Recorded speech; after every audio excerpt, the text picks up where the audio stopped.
शुरू करें।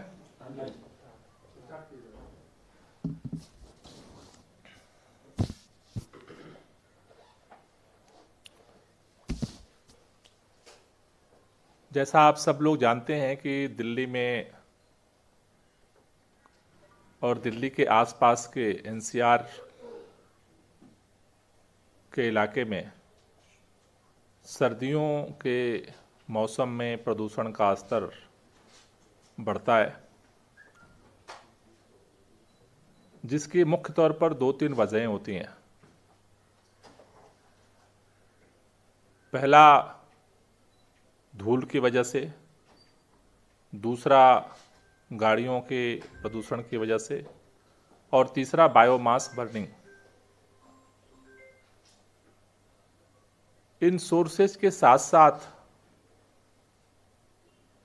जब मेट्रोलॉजिकल सिचुएशन दिल्ली के अंदर परिवर्तित होती है, हवा की स्पीड कम होती है, हवा का रुख बदलता है, उन सभी कारकों का प्रभाव दिल्ली के अंदर प्रदूषण के स्तर में बढ़ोतरी में जो है योगदान देता है। जैसा CAQM commission for air quality management ने ये घोषित किया था कि इस बार का जो ग्रैब सिस्टम है वो 3 दिन पहले आगामी AQI के स्तर का अनुमान लगा करके लागू किया जाएगा। अभी जो अनुमान एक्सपर्ट्स की तरफ से आ रहे हैं उसके अनुसार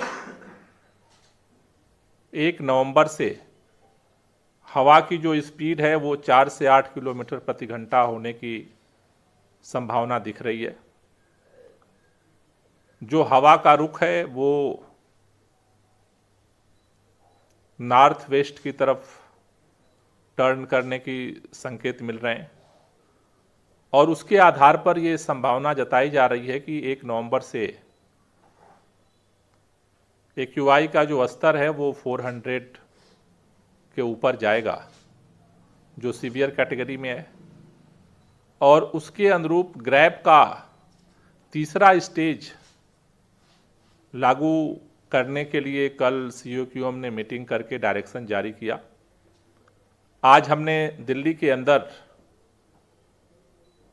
जितनी एजेंसीज हैं, खासतौर से कंस्ट्रक्शन से जुड़ी हुई, उन सभी एजेंसीज के साथ हमने आज मीटिंग की, जिसमें PWD, CPWD, MCD, railway, DDA, जो तमाम कंस्ट्रक्शन साइट्स पे कोई काम करने वाली एजेंसियां हैं, और इन्वायरमेंट डिपार्टमेंट DPCC के साथ, जिसके आधार पर दिल्ली के अंदर जो CAQM का ऑर्डर आया है पूरे NCR के लिए, दिल्ली के अंदर हमने उसको इम्प्लीमेंट करने का निर्णय लिया है और इम्प्लीमेंटेशन के लिए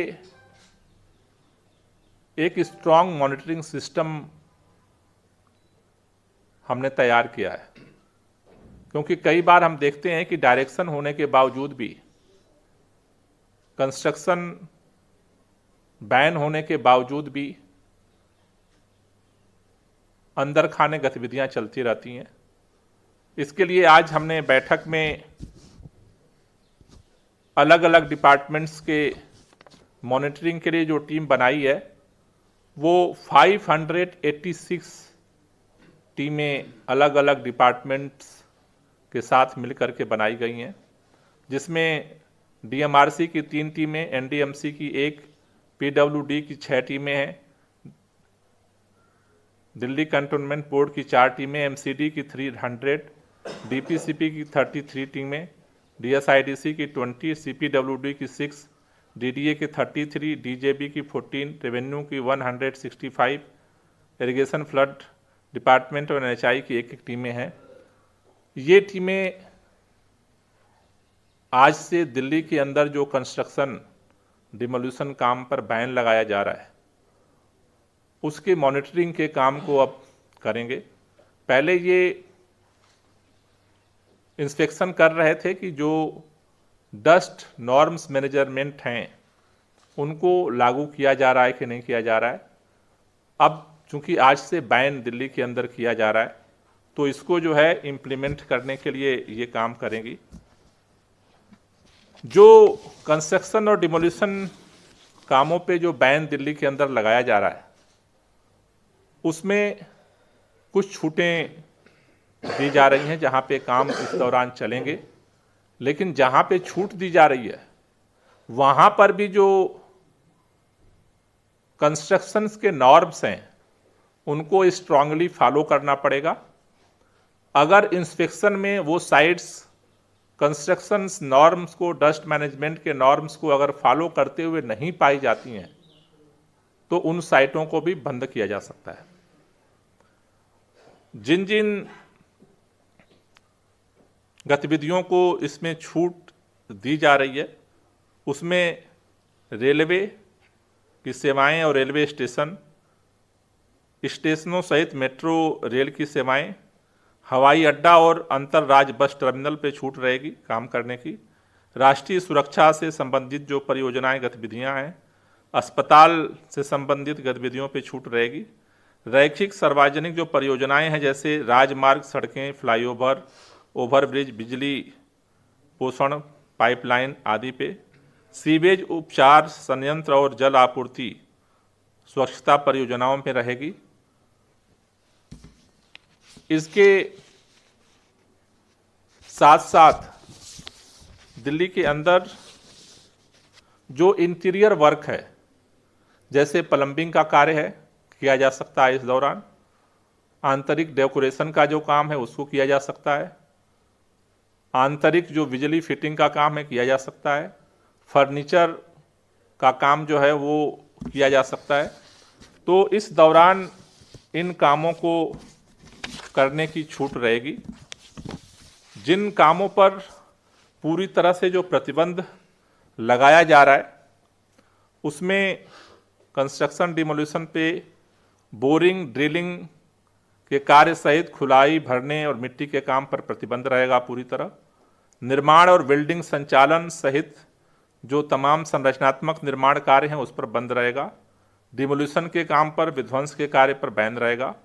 परियोजना स्थल सहित भारत में भीतर के अंदर भी निर्माण कार्य और लोडिंग अपलोडिंग पर जो है बैन रहेगा।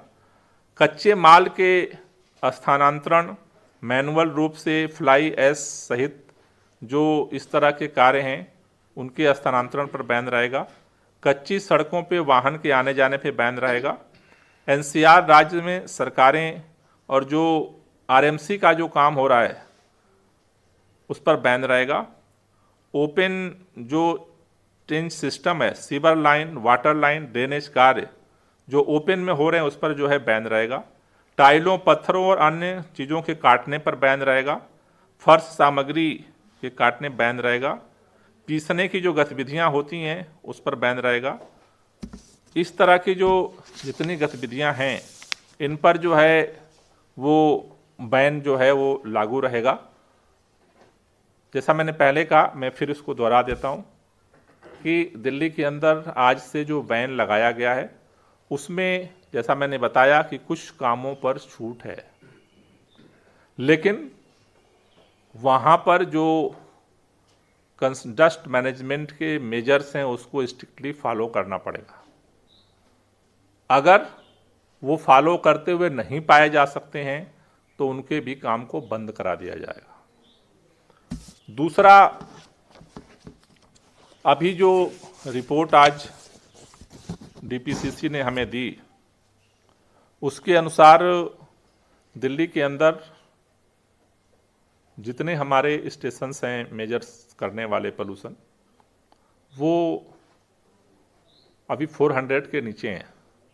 लेकिन आनंद विहार और विवेक विहार दो जो स्टेशंस हैं जहां 440 और 408 AQI का लेवल जो है वो मापा जा रहा है, इसलिए इन दो जगहों पर अभी जो एनालिसिस की गई उसके अनुसार 3 चीज़ें वहाँ पर इम्पैक्ट डाल रही हैं।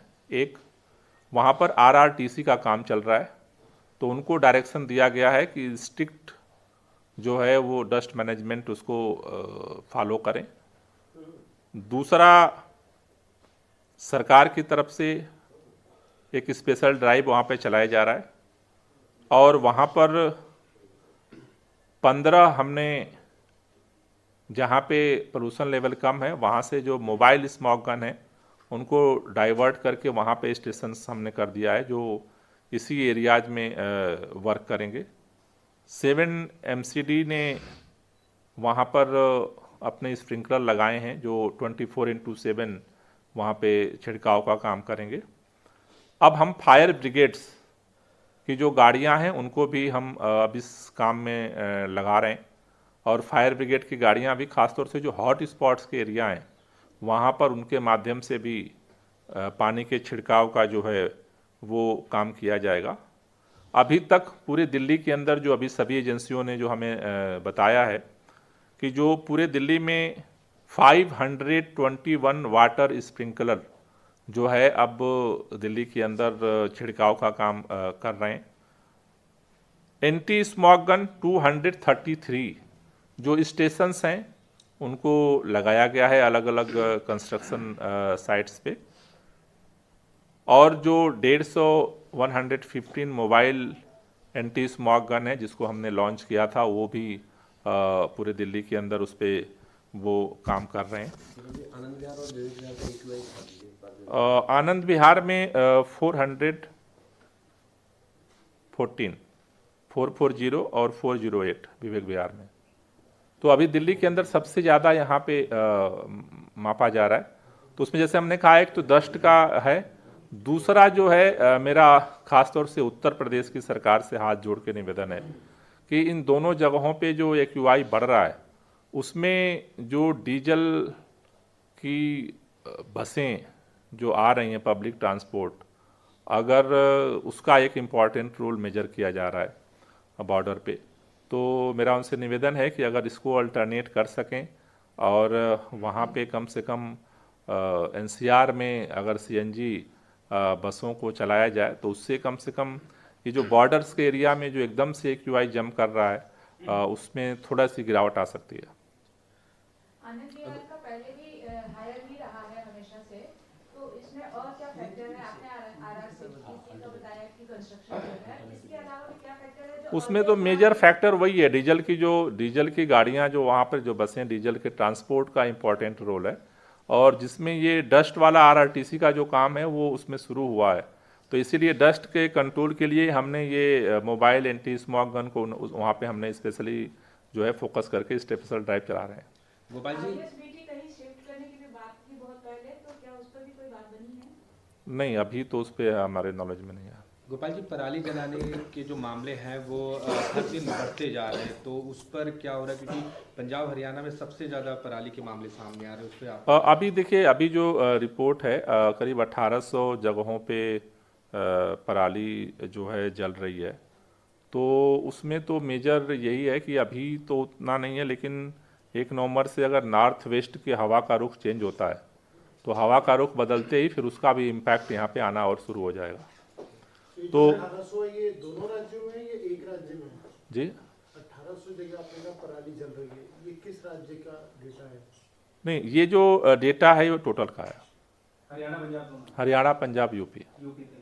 Sir, BJP Bharatiya Janata party लगातार आम आदमी पार्टी को दो मुद्दों पर घेर रही है, बेसिकली पोल्यूशन पे घेर रही है, जिसमें एक बात ये कर रही है कि पराली सबसे ज्यादा पंजाब में जल रही है, जबकि पंजाब में आम आदमी पार्टी की सरकार है। दूसरा, वो यमुना को लेकर के कह रहे हैं कि आपने 8 साल हो गए अभी तक क्लीन नहीं कर पाए। तो इन दोनों को मुद्दे को लेकर के आम आदमी पार्टी कैसे बीजेपी को जवाब देगी? देखिए, पहली बात तो ये है कि भारतीय जनता पार्टी जिस तरह से व्यवहार कर रही है उससे साफ दिख रहा है कि दिल्ली के अंदर प्रदूषण बढ़े इसकी पूरी कोशिश भारतीय जनता पार्टी कर रही है। 3 निर्णय भाजपा की सरकारों ने लिया है।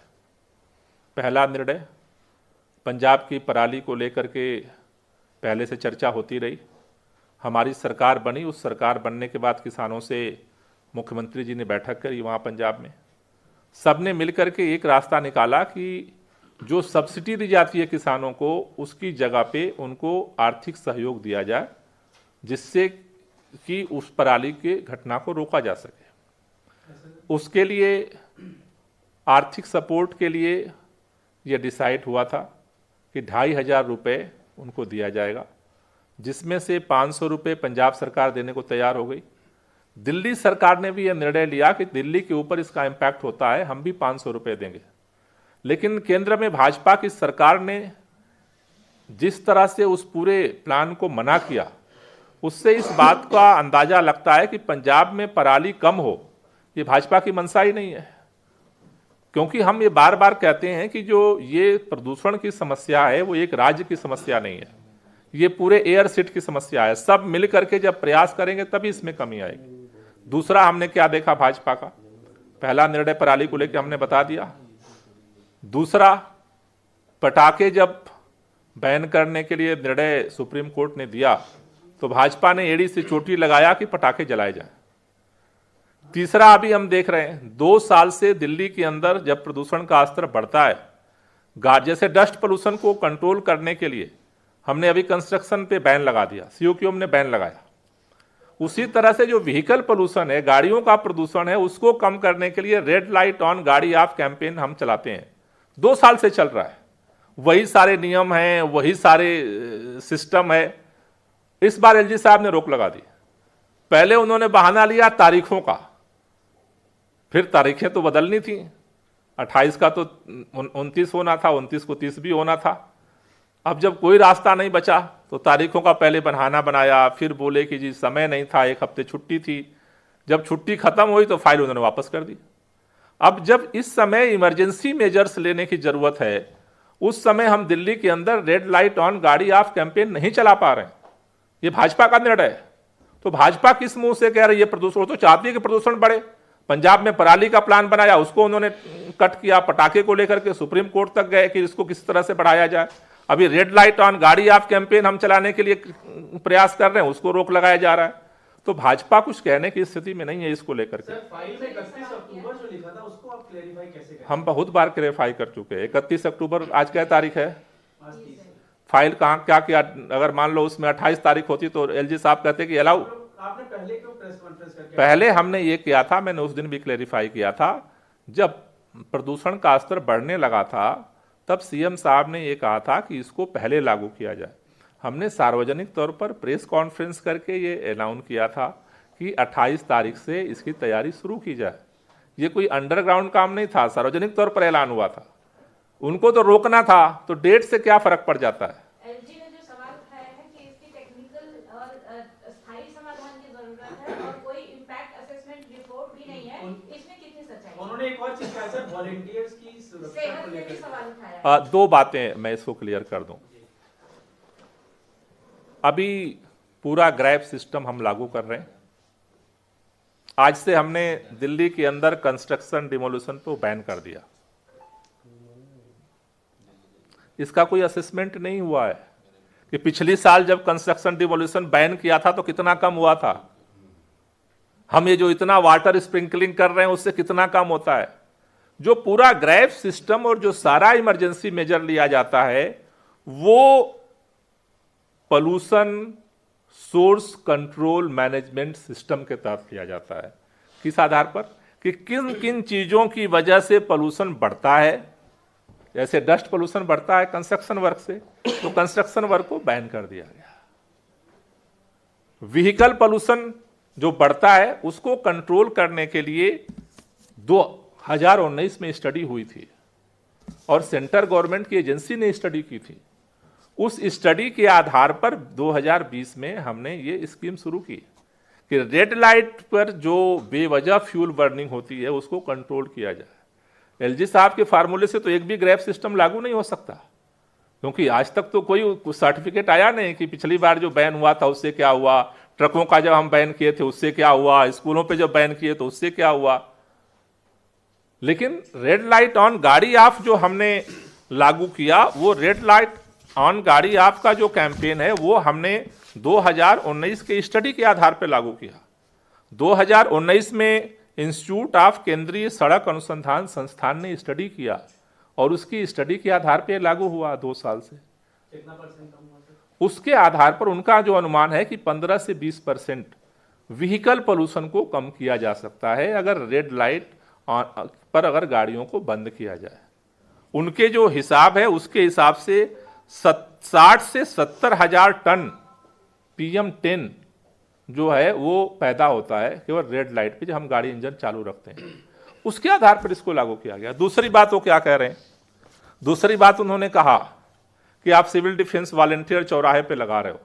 सिविल डिफेंस वॉलेंटियर हम सेपरेट नहीं लगाते हैं, हम ट्रैफिक पुलिस के साथ, ट्रैफिक पुलिस जो है सारे चौराहों का ट्रैफिक का नियंत्रण करती है। ट्रैफिक पुलिस के सपोर्ट के लिए, ट्रैफिक पुलिस जहां जहां लगी होती है उनके सपोर्ट के लिए सिविल डिफेंस वॉलंटियर लगाते हैं। ट्रैफिक पुलिस का बंदा वहां पर तैनात है तो उसके सेहत की प्रॉब्लम नहीं है, उसके सपोर्ट में हमने और अगर सिविल डिफेंस वॉलंटियर लगा दिया तो उसको खतरा हो गया। तो एलजी साहब तो बहाने बना रहे हैं, पहले कहा तारीख गड़बड़ थी, फिर कह दिया छुट्टियां थी, फिर कहा पढ़ने में समय चाहिए। जब सब कुछ पढ़ लिख लिया तो कह रहे हैं जी कि अब इसकी स्टडी नहीं हुई थी, फिर अब कह रहे हैं जी कि वहाँ हेल्थ। अरे ट्रैफिक पुलिस वहाँ जो चौराहे पे तैनात रहती है हम तो उसके साथ लगाते हैं, ट्रैफिक पुलिस ही उसको लीड करती है, वही ट्रेन करती है, वो सपोर्ट में अपने सिस्टम में वो लगाते हैं। जो एलजी साहब ने जो क्वेरी की है मैं फिर उसको सबमिट करूंगा, सारा का जवाब सबमिट करूंगा, देखते हैं फिर निर्णय क्या लेते हैं। स्कूलों को लेकर क्या व्यवस्था है, क्योंकि लगातार आप जिस तरीके से कह रहे हैं अगर 400 से ऊपर जाएगा, CA की योजना लागू भी किया है, तो ऐसे में स्कूलों को लेकर क्या कुछ अभी जो फेज 3 है उसमें कंस्ट्रक्शन साइट पे बैन का है। अगर ये AQI का स्तर 415 से अगर आगे सीवियर प्लस में जाता है उसके बाद फिर उस समय जो है वो COQM डायरेक्शन देगा। सर, पराली प्रबंधन जो पंजाब में नहीं हुआ, क्या सीधे तौर पर आप सेंट्रल गवर्नमेंट को जिम्मेदार? सीधे तौर पर पूरी तरह से भाई पंजाब की सरकार तैयार है पैसे देने को, दिल्ली की सरकार तैयार है। दिल्ली की सरकार का तो कोई लेना देना नहीं बनता पंजाब से, हम क्यों देने को तैयार हुए? क्योंकि हमारे लोगों को भुगतना पड़ता है। केंद्र सरकार सहयोग देने के लिए क्यों नहीं तैयार है? आर्थिक सहयोग। सर आप लोग रिस्ट्रिक्शंस क्यों नहीं लगा सकते हैं वहां पर, रूल्स रेगुलेशंस, ताकि लोग डरे और ना जलाएं? सर मैंने कहा ना कि रिस्ट्रिक्शन तो बहुत दिनों से लग रहे हैं, रुका नहीं। इस सरकार ने किसानों के साथ डिस्कस किया, किसानों के साथ मिलके ही काम आप कर सकते हो, उसके डिस्कशन के बाद ये समाधान निकला था। बायोडिकम्पोजर के लिए वहाँ पर एक जो टेक्निकल है, जो वहाँ के मिनिस्टर्स ने यहाँ के पूसा के साथ मीटिंग की थी, वहाँ जो टाइमिंग गैप है, तो अभी पूसा का जो बायोडिकम्पोजर है वो 15 से 20 दिन लेता है गलने में, वहाँ पे जो दूसरी फसल के लिए टाइम कम है। तो वहाँ के अभी कृषि मंत्री ने पूसा के साथ ये मीटिंग की है और ये लोग प्रयोग कर रहे हैं कि उस गैप को पराली कराने के कम किया जाए। अगर वो टाइम कम हो जाता है तो शायद अगले बार से ज़्यादा इफेक्टिव वो उपयोग हो पाएगा। सर यमुना पोल्यूशन के चलते हुए इस बार भी छठ पूजा नहीं, तो कई कमेटी की तरफ से आवाज उठी है कि वो नाराज है कि सालों साल उनको ये दिक्कत फेस करना पड़ रहा है। पहली बात है कि यमुना को लेकर के सरकार की तरफ से काम हो रहा है। यमुना की सफाई को लेकर के दिल्ली के मुख्यमंत्री अरविंद केजरीवाल जी ने बहुत ही स्पष्ट तरीके से लोगों से कहा है कि हमने 5 साल के लिए समय मांगा था, जिस पे हम काम कर रहे हैं। इतने सालों का जो सिस्टम खराब है वो 2 दिन में ठीक नहीं हो जाएगा।